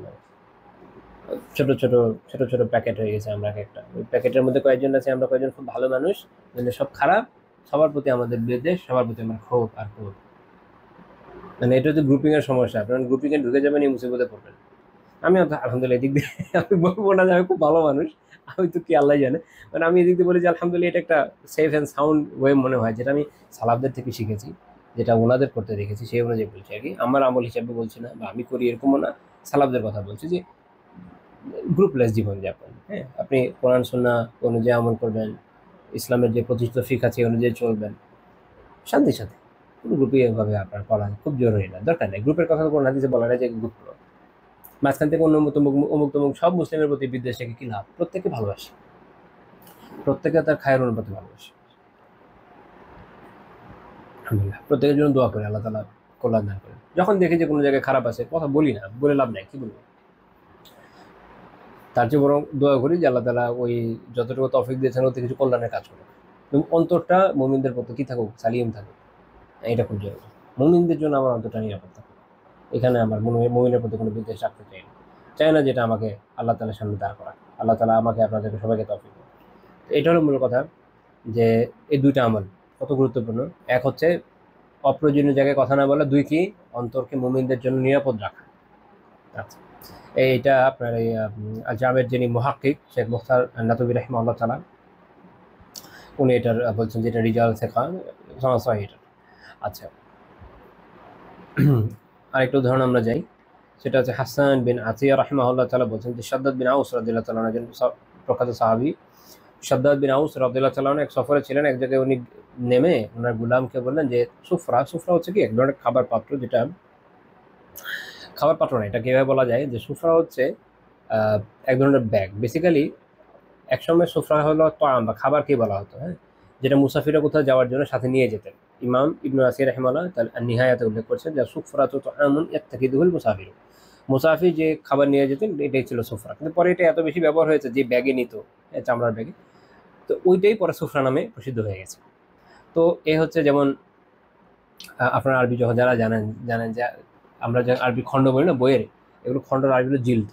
তো জিলদের অর্থ কিন্তু এটা না, আবিধানিক অর্থ অন্যটা। এটা চামড়া, চামড়া বুঝে আর কি, যেটা দিয়ে চামড়া দিয়ে কোনো কিছু যখন কভার করে ওটা হলো জিলদ। প্রথম প্রথম যুগে যখন বই, আগেকার সময় বই দেখলে আপনারা দেখবেন যে চামড়ার কভার ইউজ করা হতো, তো ওইখান থেকে এই শব্দটা অধিক ব্যবহারের ফলে খণ্ডই আরবি হয়ে গেছে জিলদ, এরকম আর কি। তো এই সুফরা উনি বলেন যে এটা নিয়ে আসো, এটা নিয়ে আমরা খেলি। তো হাসান বিন আতিয়া রাহিমাহুল্লাহ এটাতে ইনকার করলেন। তো এতে বোঝা গেল যে অধিক উত্তম ব্যক্তি যদি ভুল করে, তুলনামূলক অনুত্তম ব্যক্তি তার উপর আপত্তি করতে পারে, খেয়াল রাখতে হবে। সাদাত বিন আউস রাদিয়াল্লাহু আনহু একজন প্রখ্যাত সাহাবী, হাসান বিন আতিয়া রাহিমাহুল্লাহ একজন তাবেঈ। দুনি কি বলছেন, আনকার তো আলাইহি, আমি তার এই কাজের প্রতি ইনকার করলাম। কারণ খাবারের একটা ব্যাগ, খেলা মানে খেলাধুলা অনর্থক কাজ, যদি কোনো কাজের কাজ হইতো তো একটা কথা ছিল, খাবারের ব্যাগ নিয়ে খেলা দিয়েছে। তো সাদ্দাত রাদিয়াল্লাহু তাআলা আনহু তিনি কি এতে খেপে গেলেন? না, এটা হলো বড় ব্যক্তির পরিচয়, তিনি তার ধৈর্য বুঝতে পারেন। তিনি কে বলেন, মা তাকাল্লামতু বিকালিমাতিন মুনযু আসলামতু ইল্লা ওয়া আনা আখাতিমুহা ওয়া আজুমুহা গায়রা কালিমাতি হাদিহি। ইসলাম গ্রহণ করার পর থেকে আমি এমন কোনো কথা বলি নাই যাতে আমি আমার যেখানে আমি নিজেকে নিয়ন্ত্রণ করিনি, সংযত করিনি, এই কথাটা ছাড়া। মানে এটা আমি বাইচান্স বলে ফেলছি, অর্থ বোঝাচ্ছে যে ইসলাম গ্রহণ করার পর থেকে এরকম কথা অসংযতভাবে আমি কখনোই বলি নাই, আজকে এটা বলে ফেলছি। তারপর বলছেন ফালা তাহফাজুহা আলাইহি, আমার বিরুদ্ধে এটা ধরো না, বা আমার বিরুদ্ধে এটা ইয়ে করো না, এটা সংরক্ষণ করো না, মানে এটা মনে রেখো না, ভুল হয়ে গেছে আমার। তো সাদ্দাত রাদিয়াল্লাহু আনহু বললেন। দেখেন কিভাবে উনি ওনার জীবনকে গঠন করেছেন ইসলাম গ্রহণের পর থেকে, যে কখনোই এরকম কোনো কাজই করেন না যেটা উনি বলতে পারেন যেটা অসংযতভাবে বলা হয়ে গেছে। আর আমাদের অবস্থা বলেন, আমরা প্রতিদিনই বলতেই থাকি। তো এটা একটা হয়ে গেছে, এই জন্য উনি ওজোর খাই করছেন, এটা বাইচান্স হয়ে গেছে, এটা আমার বিরুদ্ধে ধরো না। এটা মুসনাদ আহমদের 17,114 নম্বর হাদিস। শোয়েব রহমাতুল্লাহ হাসান বলেছেন, এই হাদিসকে হাসান বলেছেন অনেকগুলো সনদের কারণে। আচ্ছা, আসিম বিন আবিন নাজুদ রাহিমাহুল্লাহ তাআলা আবু ওয়াইল এর ব্যাপারে বলছেন যে মা সামি'তু আবু ওয়াইল সাব্বা ইনসানান কাত্তু ওয়ালা বাহিমা। আবু ওয়াইল, আচ্ছা এই আবু ওয়াইলকে এটা একটু চেনা দরকার। উনি হচ্ছেন শাকিক বিন সালামা। আবু ওয়াইল ওনার উপনাম, আল আসাদ আল কুফি। উনি ছিলেন মুখাদ্রাম। মুখাদ্রাম কারা? যারা রাসূলুল্লাহ সাল্লাল্লাহু আলাইহি ওয়াসাল্লামের যুগে ইসলাম গ্রহণ করলেও আল্লাহ রাসূলকে দেখেন নাই, এই কারণে সাহাবী হন নাই, এনারা হচ্ছেন কি মুখাদ্রাম। তো শাকিক বিন সালামা আবু ওয়াইল রাহিমাহুল্লাহ তাআলা মূলত সাহাবী হতেন যে তারা রাসূলকে দেখতে পেতেন, যেহেতু দেখেন না এই জন্য মুখাদ্রাম। অনেক বড় ইমাম ছিলেন ওই সময়, তাবেঈদের মধ্যে একদম প্রথম সারির। এবং ওমর রাদিয়াল্লাহু তাআলা, উসমান, আলী, আম্মার, মুআয ইবনে মাসউদ, তারপর হচ্ছে আবু দারদা, আবু মুসা আশআরী, হুযায়ফা রাদিয়াল্লাহু তাআলা আনহুম আজমাইন, এনাদের ছাত্র ছিলেন, অনেক বড় বড় সাহাবীদের ছাত্র ছিলেন। তো ওনার ব্যাপারে আসিম বিন আবি নাজুদ রাহিমাহুল্লাহ তাআলা কি বলছেন, যে আমি তাকে কখনো কোনো মানুষ এবং কোনো জানোয়ার কাউকে গালি দিতে শুনিনি। মানুষ তো মানুষ, জানোয়ারকেও গালি দেয় না। আমাদের জানোয়ারকে গালি দেয় না, কি বলে? কুত্তের বাচ্চা। হ্যাঁ, এরকম আর কি। এটা এক্ষেত্রে একটা ঘটনা একটু বলি, কাজে আসবে। তো মোহাম্মদ খাদিম রাহিমাহুল্লাহ তাআলা বারিকাতুল মাহমুদিয়াতে একটা ঘটনা উল্লেখ করেছেন সুফি রাহিমাহুল্লাহ থেকে, যে সুফি দুইজন, একজন ইবনু সুফি, একজন সুফি, বাবা এবং ছেলে। তো ইবনু সুফি রাহিমাহুল্লাহ তাআলা বর্ণনা করছেন, ছেলে উনি বলছেন যে উনি এক জায়গায় ওনার বাড়ির দহলিজে বসা ছিলেন, একটা কুকুর এসছে, একটা খেয়াল করেন, একটা কুকুর এসছে। তো উনি বললেন যে কাল বুবলু খাল, কুত্তার বাচ্চা কুত্তা, না বলেন কুত্তার বাচ্চা কুত্তা। তার বলে যে দূর হ কুত্তার বাচ্চা কুত্তার। ওনার বাবা সুফি রাহিমাহুল্লাহ তাআলা যে শাফিদের অনেক বড় ফকি ছিলেন, তো তিনি এটাতে ওনার উপরে ইনকার করলেন, বকা দিলেন। তো তিনি বললেন যে আলাইসা হুয়া কাল বুবলু খাল, সে কি কুকুরের বাচ্চা কুকুর নয়? কথা তো সত্যই, কথা কি মিথ্যা? ভালো করে খেয়াল করেন, কথা কি মিথ্যা? কথা তো সত্যই। যেন আমরা অনেক সময় বলি কথা তো সত্য, আমি যেটা বলেছি সত্য কথাই তো বলেছি, কি সমস্যা এখানে? এটাই এখানে খেয়াল করেন। সুফি রাহিমাহুল্লাহ বলছেন যে শারতুল জাওয়াজি আদামু কাসদি তাহকিরি, এটা হচ্ছে উসুল। উসুল হচ্ছে যে এই যে সত্য কথা বলার এটা জায়েজ হওয়ার শর্ত হলো এইটা, যে এটাতে কাউকে তুচ্ছ করার অভিপ্রায় থাকা যাবে না। সত্য কথা এভাবে বলার শর্ত হচ্ছে শারতুল জাওয়াজি, সত্য এভাবে বলার শর্ত হচ্ছে আদাম কাসদি তাহকিরি, কাউকে তুচ্ছ করার অভিপ্রায় থাকা যাবে না। তো তুমি যে এখানে কুকুরটাকে বললা, এটা মূলত তাকে তুচ্ছ করার জন্য বললাম, এই জন্য উনি এই জায়গায় আপত্তি করলেন। তো ইবনে সুফিয়ান রাহিমাহুল্লাহ বলছেন যে হাদি ফায়দা, এটা হচ্ছে এখান থেকে ফায়দা যেটা আমার জীবনে হাসিল হলো। তো এটা আমি এই প্রসঙ্গে বলে রাখলাম যে দেখেন যে মানুষ তো মানুষ, কোনো প্রাণীকেও দিচ্ছেন না গালি। আমরা কিন্তু এভাবে চিন্তা করি না। বড় বড় ফকিরা বিষয়টা কিভাবে দেখেছে, এই জন্য ওনাদের জীবনে ছিল অন্যরকম, আর আমাদের জীবন তো দেখেনি কিরকম। আল্লাহ আমাদের শুধু শুধু দোয়া করি আমি, তা ছিল করা যাবে না। হ্যাঁ, এবং আমরা এই ধরনের সত্য কথার আড়ালে কতজনকে কতভাবে হামলা করে তো বলে শেষ করা যাবে না। ফুযাইল বিন ইয়াদ রাহিমাহুল্লাহ বলছেন যে কানা বা'দু আসহাবিনা ইয়াহফাযু কালামাহু মিনাল জুমআতি ইলা জুমআ। আমাদের কোনো সাথী তাদের এক জুমা থেকে আরেক জীবনে কত কি পরিমাণ তাদের যে কথাকে কি করতেন, সংরক্ষণ করতেন, মানে বলতেন না, কথা যত সময় কম বলতেন, অনেক কম কথা বলতেন। এক জুমা থেকে আরেক জুমা হিসাব করতেন যে এই জুমা আমি অনেক কম কথা বলেছি। এটা সমতের মধ্যে আছে বলা যায়। তো সালাতের সময় হয়ে যাচ্ছে, আমি যে পরিমাণ আলোচনা করতে চেয়েছিলাম সব তো করতে পারলামও না, আর একটু সময় পেলে একটু ভালো হতো। তো আমার মনে হয় যতটুকু আলহামদুলিল্লাহ আমরা আলোচনা করেছি, এটা আমাদের জন্য আলহামদুলিল্লাহ যথেষ্ট। সবশেষে একটা কথা আমি একটু বলে যাই, যেমন আল আহনাফ বিন কায়েস বিন মুআবিয়া বিন হোসেন তাইমি রাহিমাহুল্লাহ তাআলা, আল্লাহ রাসূল সাল্লাল্লাহু আলাইহি ওয়াসাল্লামের জামানায় উনি ইসলাম গ্রহণ করেছেন, কিন্তু আল্লাহ রাসূল উনিও পান নাই। ওমরাদের সময় আসছিলেন মদিনাতে। উনি তামিম গোত্রের সর্দার ছিলেন। তো ওনাকে একবার একজন বলল যে যদি আপনি আমাকে একটা কথা শুনে দেন না, আমি আপনাকে 10টা কথা শুনে দেব। তো তিনি বললেন যে তবে তুমি যদি আমাকে 10টা কথাও শোনাও, তাহলে তুমি আমার কাছ থেকে একটা জবাবই পাবে। সিয়ার আলামিন বলা আছে, তুমি যদি আমাকে 10টা কথাও শোনাও, কয়টা জবাব পাবে? একটা জবাবই পাবে। এটা হচ্ছে মূল কথা, যে আমরা যদি আমাদের জবানকে এই অনুযায়ী সাজিয়ে নিতে পারি, তো ইনশাআল্লাহ তাআলা আমরা সাফল্যের দিকে এগোতে পারবো। অনেক ইমামের জীবনীতে এইটা গুরুত্বপূর্ণ একটা পয়েন্ট হিসেবে উল্লেখ করা হয়েছে যে ওনারা ছিলেন কাসীরুস সামত, অনেক চুপ থাকতেন। ইমাম নববী রাহিমাহুল্লাহর জীবনী লিখেছেন ইমাম সাখাবী আল মানহালুল আযবুর রাওয়ী, এই কিতাবে উনি এটা বলেছেন যে কাসীরুস সামত, তিনি ইমাম নববী অনেক চুপ থাকতেন। এটা উত্তম বৈশিষ্ট্য। শেখ আব্দুর রাজ্জাক আল আফিফি রাহিমাহুল্লাহ তাআলা খুব সাম্প্রতিক সময়ে 20-30 বছর আগে 90 দশকে মারা গেছেন। তো উনি হচ্ছে সৌদি ইসলামী ফতোয়া বোর্ডের সদস্য ছিলেন। ওনার জীবনেতে শেখ আব্দুর রাজ্জাক আফিফি হায়াত আল ইলমিয়া, এটার মধ্যে বলা হয়েছে যে ওয়াকানা কাসীরুস সামত কালিল আল কালাম, তিনি অনেক চুপ থাকতেন, কথা অনেক অল্প বলতেন, শুধু যখন কোনো ফায়দা মাসলাহা পাইতেন তখনই কথা বলতেন। তো এইটা আমি একদম সাম্প্রতিক সময় আলেমের জীবন থেকে এই জন্য বললাম, এটা ইম্পসিবল না ভাই। ইফ উই ট্রাই, ইম্পসিবল না ইনশাআল্লাহ। আল্লাহ তাআলার তৌফিক দরকার সবার আগে। তৌফিকটা কখন আসবে? আমাদের যখন এই চাহিদাটা থাকবে, আমরা যখন ওভাবে চেষ্টা করবো, আল্লাহর কাছে দোয়া করবো, আশা করা যায় 100 না পেলে অনেকটুকু পাবো ইনশাআল্লাহ। আল্লাহ তাআলা বিষয়গুলো বোঝার এবং আমলের তৌফিক দান করেন। আমাকেও তৌফিক দিন, আপনাদের তৌফিক দান করেন, যেন আমরা জবানকে সংযত রাখতে পারি, কল্যাণকর কাজে ব্যবহার করতে পারি। কিয়ামতের দিন আমাদের জবান আমাদের পক্ষে আসুক, বিপক্ষে না আসুক। আমিন। সুবহানাকাল্লাহুম্মা বিহামদিকা লা ইলাহা ইল্লা আনতা আস্তাগফিরুকা ওয়া আতুবু ইলাইক।